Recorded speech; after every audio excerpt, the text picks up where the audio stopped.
Vamos a hablar ahora de medio ambiente. Es el tema que tenemos nosotros destinado para los días martes aquí en este espacio radiofónico. Quien nos orienta y con quien platicamos y resolvemos algunas dudas normalmente sobre esto es con el ingeniero José Carmelo Zavala, quien es el director del Centro de Innovación y Gestión Ambiental.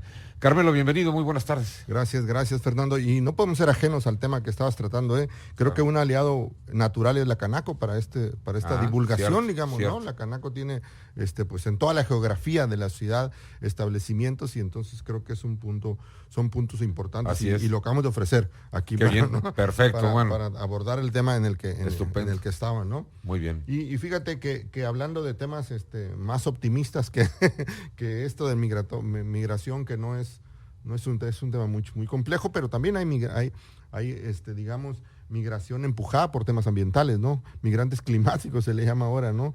Estas hambrunas, sequías, inundaciones, etcétera, producto del cambio climático y que empujan a población a buscar, a la gente a Los buscar. desastres naturales podrían Pues, quedar dentro de claro.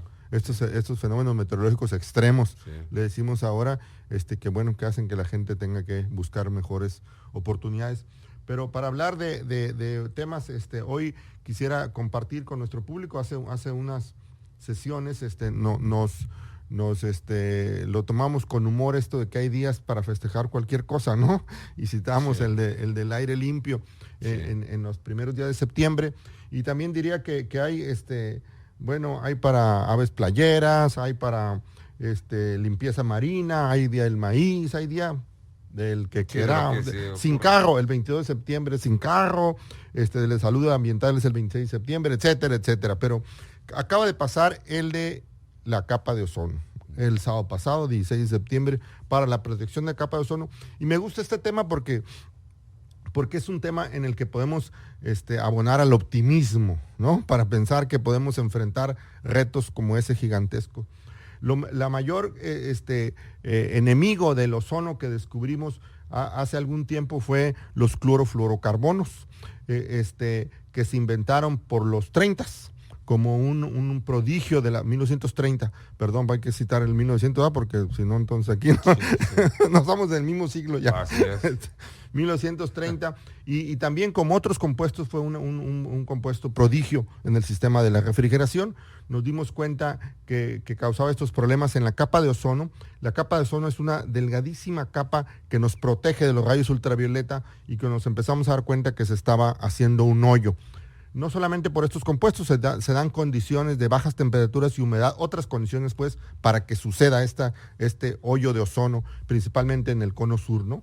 Y bueno, estos clorofluorocarbonos, que es un nombre así medio sofisticado para los sprays, ¿no? Sí, ándale. Sí. En la refrigeración son los impulsores, digamos, en algunos atomizadores. Se utilizan en diferentes, pero principalmente en la refrigeración, en los sistemas de refrigeración de carros, refrigeradores, etcétera, etcétera. O se utilizaba, ¿no? Por los 70s, ya teníamos sospechas de que era un peligro, pero como otras veces las sospechas no nos hicieron mella, y seguimos caminando tecnológicamente, digamos, ¿no? Y entonces, por tal vez unos 30, 40 años después, por los 70s, empezamos a verificar las sospechas. Y para esto digo que uno de nuestros orgullos científicos mexicanos, Mario Molina, fue el que estudió esas, en términos químicos sería la cinética de reacción de los clorofluorocarbonos en la estratosfera. Y eso lo estudió junto con otros científicos en Estados Unidos, que fue en los años 75, por ahí fueron esos estudios.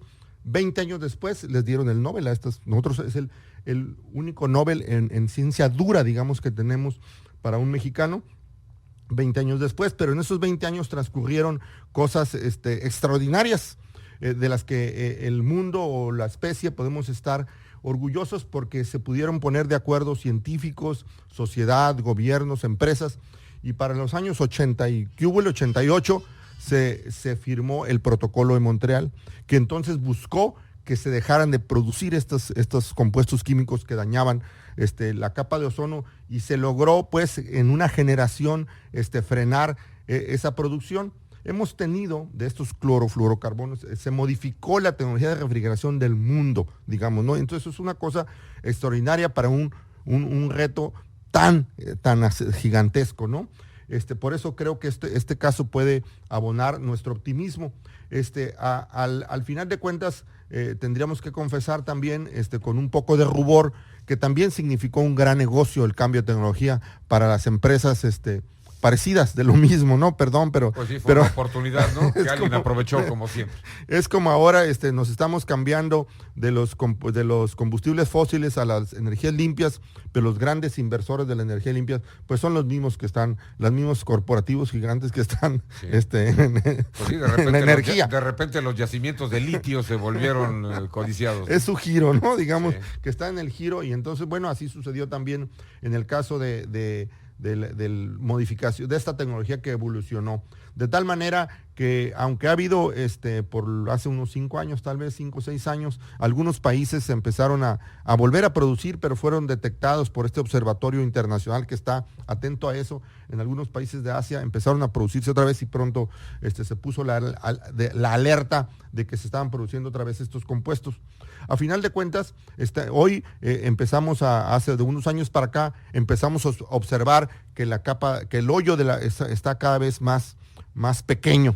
Y nuestra expectativa hoy es que tal vez en 30, 40 años, por 2060 más o menos, ahí poquito más, 70, habremos vencido esta capa, o se restaurará la capa de ozono. Eso significa que duramos más o menos un poco más de 100 años, tal vez desde 1930, y vamos a terminar con este problema que nosotros, la especie, la tecnología, generamos un poco más de 100 años para el 2060. Veamos estos periodos que son más de 100 años, donde se detecta, se encuentra y la sospecha se confirma. Y lo digo en esta línea de tiempo de intento de optimista, aunque pareciera que no lo podemos ver muchos, ¿no? En los 130 años, pero es que tenemos otros casos de compuestos, productos químicos que eventualmente son un prodigio para alguna parte de la ingeniería, del consumo, etcétera. Los bifenilos policlorados, que también son de los 40, nos dimos cuenta, son unos aceites dieléctricos que son una maravilla, o fueron una maravilla en la industria eléctrica, y hoy pues los estamos sacando del mercado por su impacto en la salud pública. El asbesto, por ejemplo. El asbesto también fue un caso también extraordinario. Sí. Hoy tenemos uno que no hemos enfrentado con suficiente, los teflones, o los diferentes teflones que son repelentes, antiadherentes, digamos, en ropa, en productos, en alfombras, en muchas partes.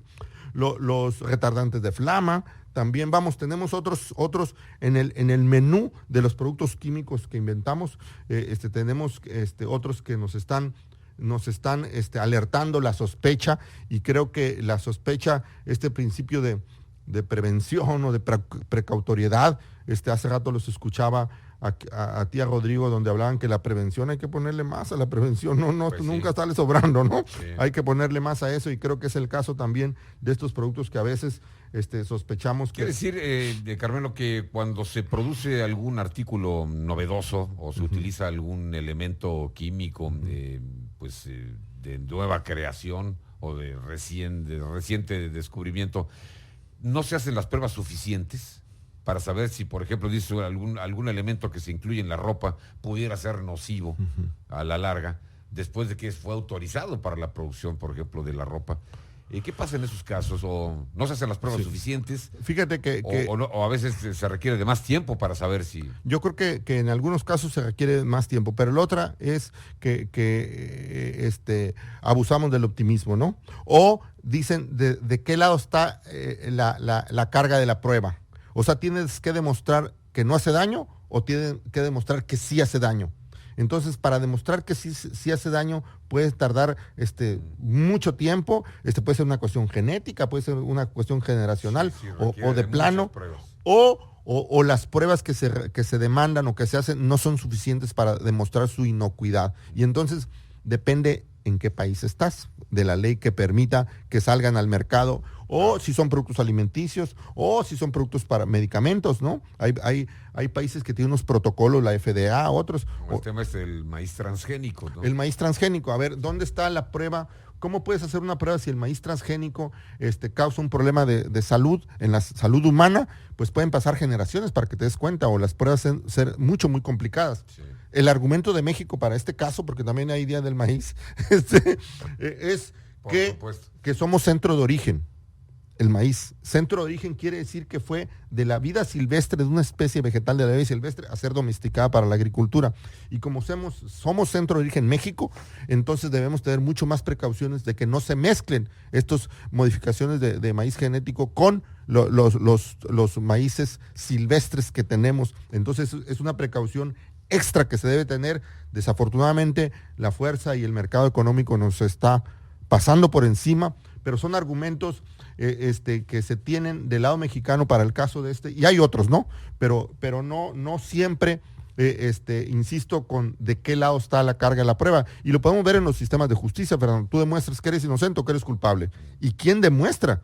Si eres presunto inocente, siempre presunto inocente, o eres presunto culpable. Entonces a veces te tratan diferente y depende del sistema de justicia en el que estemos, ¿no? Claro. Entonces así nos pasa con esto. Así es. Sí, se entiende. Finalmente diría, para regresar al tema del ozono, que digamos que hay ozono bueno y malo. El bueno es el que está ahí arriba, que nos cubre de los rayos ultravioleta, y aquí abajo tenemos ozono que generamos intencionalmente para purificar agua, para purificar aire, para diferentes cosas en ambientes controlados, ¿no? Hoy que hubo virus, hubo sistemas de generadores de ozono.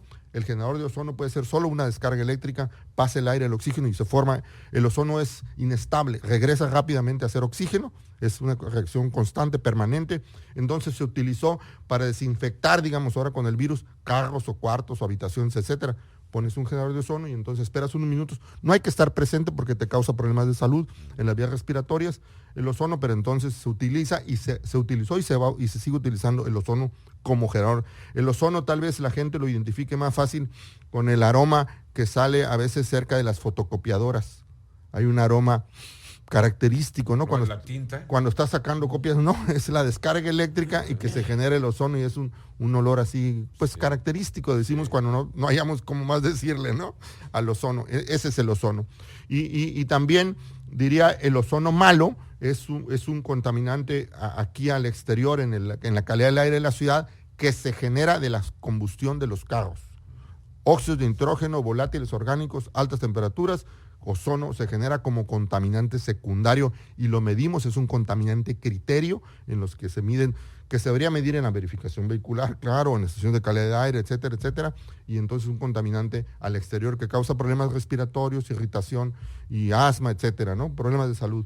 Entonces ese es nuestro punto hoy, es decir, pues finalmente que el caso de la capa de ozono es un caso de optimismo, donde se pudo encontrar, aunque son periodos de esos de un poco más de 100 años, tecnología, ciencia, política, gobierno, sociedad, y entonces estamos superando. Es un caso de éxito que no es fácil, ¿no? Cuando tienen que coincidir todas estas áreas que mencionas. Ahí se complican las cosas, ¿no? Las políticas públicas, primero la ciencia tiene que demostrar, ¿no? Y después puede haber una reacción en contra de aquellos interesados en lucrar con tal o cual producto, ¿verdad? Que debe ser bastante fuerte en ocasiones. Y después que las autoridades intervengan privilegiando los intereses. A veces nos tardamos. Y las normas, regulaciones, frecuentemente van atrás de estas necesidades, no van actualizándose tan rápido, ¿no? Así es, hay interés que corren más rápido. Así es. Finalmente, y antes de que se nos olvide. Sí, señor. Mañana miércoles. Ándale. Mañana miércoles a las 6 de la tarde es tiempo de hablar de desarrollo sustentable en el seminario permanente para el desarrollo sustentable que ofrece la Canaco de Tijuana y el SIGA, el Centro de Innovación y Gestión Ambiental. Nos pueden encontrar en Zoom, en YouTube, en Spotify, en diferentes partes. Y mañana vamos a hablar de ordenamiento ecológico y territorial, que es una cosa, es una ilusión la que tenemos de eso. Un día hacer caso de los mismos planes que hacemos, y tenemos Tijuana, tenemos Valle de Guadalupe, tenemos donde quiera, que hacemos a veces planes, a veces no con dientes, y entonces resulta que la autoridad misma no le hace caso a esa planeación de futuro y bueno, nos encontramos muchos casos. Mañana miércoles 6 de la tarde en las páginas del SIGA, del Centro de Innovación y Gestión Ambiental, y de la Canaco. De la Canaco. En YouTube. En YouTube, en Facebook. en Facebook, por Zoom, en Facebook, en el Facebook del SIGA. Más directo. En el Facebook del SIGA. A las 6 de la tarde. Muy bien, este seminario permanente. Gracias, José Carmelo Zavala, director del SIGA, por estar aquí con nosotros. Gracias, nos vemos el próximo martes. Muy buena tarde, hasta pronto.